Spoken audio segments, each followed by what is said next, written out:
Right, guys, welcome to this week's project.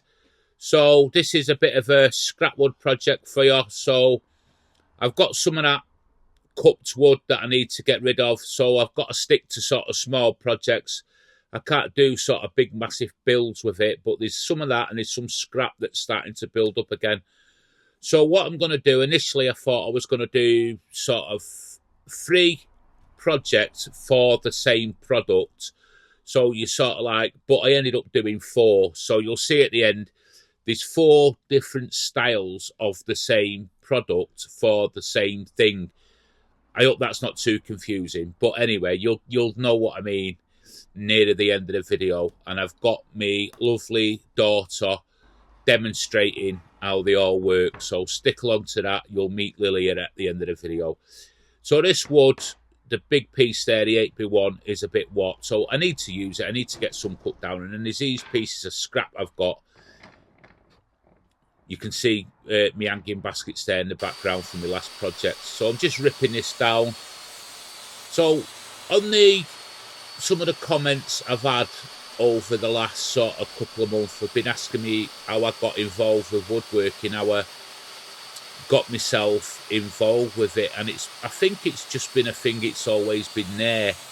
I remember back, a lot of you probably will relate to something like your dad or your granddad or even your grandmother doing woodworking, that kind of stuff. When I was a kid and I used to go and stay at my grandmother's house, my granddad was always like this, always making something, always fiddling with something. Whether it be making a bike, whether it be making a go-kart, it was very hands-on like that. And what he used to do is he turned my grandmother's kitchen into like a mini workshop, which used to drive her absolutely bonkers. So when she used to go out for a day or the weekend or something, he'd be setting the kitchen up and he'd be making stuff in there. And then what he did do as well, he used to go up to his bedroom and he had a workbench in there with a vice and all that kind of stuff. He was always making, and I think that sort of rubbed off a little bit. Maybe it's a psychological thing. And then as I've got older, obviously I've got into antiques. I've done that all my life basically, but I've always had this sort of affection for making stuff, being hands-on, that kind of thing. So I definitely get it from there, and I've been doing this on and off for quite a long time, just as a bit of a hobby, as and when I can. It's only when I've like took a step back from the antiques a bit now and I'm going more into the YouTube with this. I'm starting to really enjoy it and appreciate it even more, and it's good. So I don't know if any of you guys sort of relate to that, what I'm saying. Like, it's probably something back from your youth, when you were dead young, that sort of like something stuck with you, maybe. And do you know what? I wish I could go back to them times sometimes. It was some of the best times. I remember him once making me, he found an old bike frame and he found all old parts and he made this little bike and he put my name on the mudguard.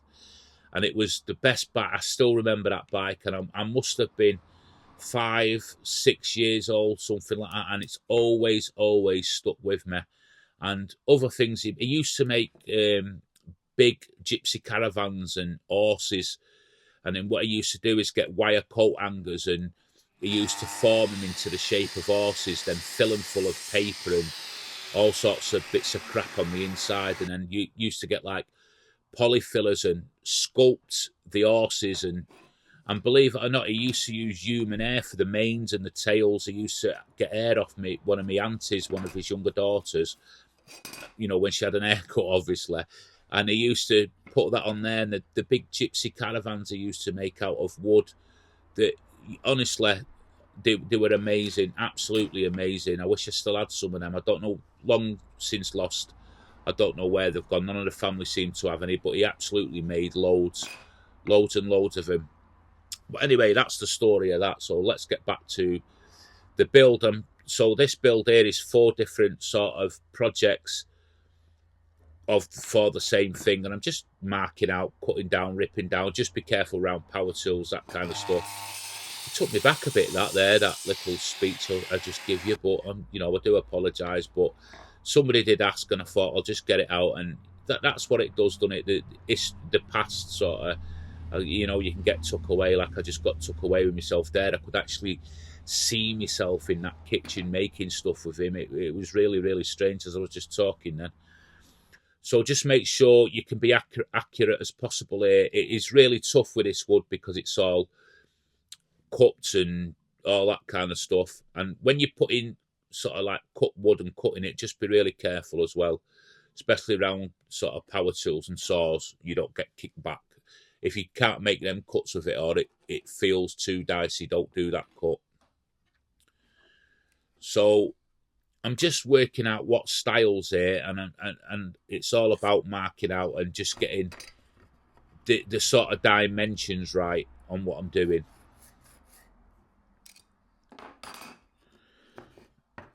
So that's 2, and what I'll do is I'll mark the slot there off the other piece of wood, which was a tip I picked up off a viewer.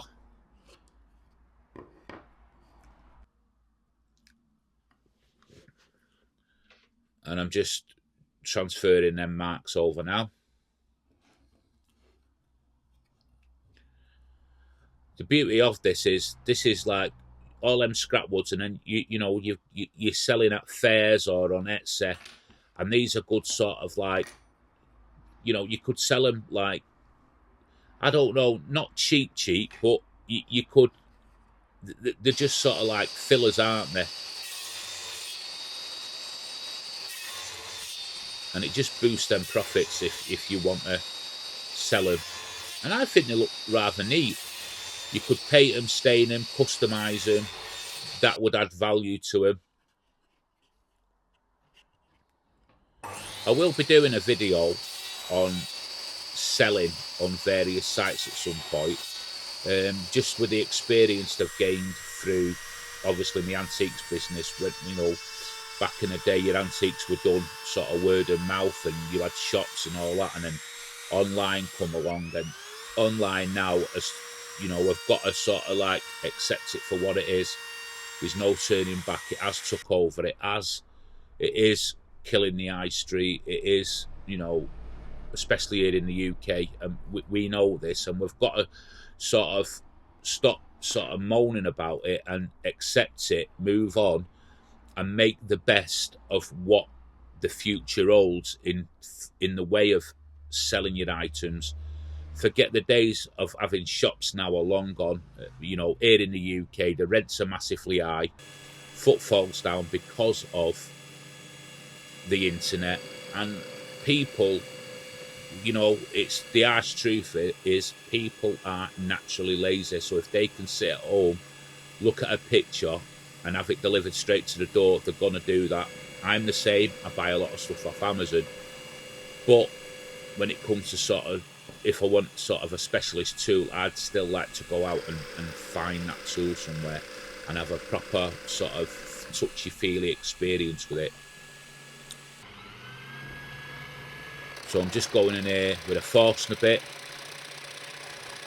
Just take your time. It looks a bit, I'll have to sort the camera focus out there a little bit. I'm just cutting little bits down to size now. I think you're getting, I know I'm waffling on in this video a bit, but I think you get the sort of gist of what I'm doing.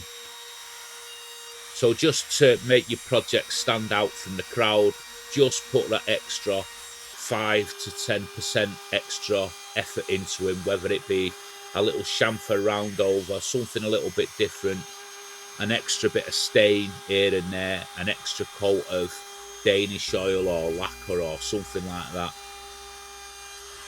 You know, an extra layer of sanding maybe, just something that helps your product stand out and gets the person to say, wow, that's really nice, that is really nice, I'll have that, I'll buy that. They don't think twice, they'll see it, touch it, buy it. I know a lot of you guys still like doing the craft fairs and all that kind of thing. So these are good, like, you know, have them there as, I call them pictures. So you, not pictures as on the wall, pictures, pitch. So people sort of are drawn to sort of like your stuff. I mean, I don't do fairs. I know a lot of you guys do, but if I was doing fairs, that's how I would do it. We used to do it with antiques at the antique fairs. And just time for mid sort of project clean up and just give everything a sand. Everything gets sanded to a 150 grit on these. And this is just to get all that roughness off really, and all the pencil marks, that kind of stuff. So I'm just giving a little chamfer on this bit of dowel here, which is broom handle really. I bought a lot of broom handles and dirt cheap off Amazon again, delivered to me door. 24 broom handles for £24, something like that, ridiculous. I couldn't get them cheaper if I went out and tried to find them. So everything gets a sand. And don't forget guys, let me know where you're all from. And please do subscribe to the channel, it massively helps. And I've got my Patreon up and running, there's a link in the description. And you can hit the super thanks, which all funds raised from any of the platforms you want to further support the channel, go back into the channel. I don't take money out of the channel, everything's to build the channel and make it a better experience for number one, me making stuff, and number two, and more importantly, you the viewer, because you're the ones that make my channel, and I really appreciate every single last one of you. So don't forget to subscribe, that's the main thing anyway. I'm just going in with a brad nailer here. Now them little bits of dowel there, I had a few spare bits over from a recent project as well. I won't class them as scrap, but they, you know, I saved them back from when I did the, you know, the kids' toy build. They were like the axles, and I had a few bits left over. So would you class it as scrap? I don't really know, but anyway, it is what it is. So I'm just going over everything now with a clear lacquer. I was going to Danish oil them, but I'm still waiting for it to arrive. I've ordered a big bulk of it. I really like using Danish oil, so instead of just ordering a litre this time, I've ordered a big 5 litre sort of container of it, which will last me quite a while, and it's more cost effective. So just sort of give it a couple of coats, light coats. It just pops that grain and it does protect it. What you don't see on this video, just go over it with a, like a Scotch pad or something, just to take the sort of nibs off after it's dried. Makes it nice and smooth. So anybody guess what they are yet? I think a lot of you will know. Where's my lovely daughter, Lilia? And she's going to describe them. So the phone holders, but you could make these different sizes to make them tablet holders, that kind of thing. That's just a simple one. This one's a bit more intuitive. You've got the little stand stick. It fits in the side, and you can have different heights there with that one. These are just nice, quirky little projects.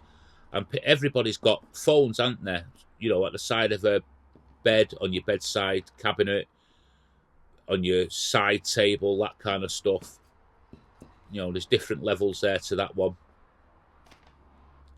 And it gets rid of them scraps. What would you get for these if you sold them? You know, £10 each, £15 each, I don't know. I'd probably sell them round about £10 each, something like that. So this is a different one. The old size, I didn't have a Forstner bit on that one. That was the correct size, so it looks a little bit wobbly, but it still works. There you go. And you got like different levels on that one.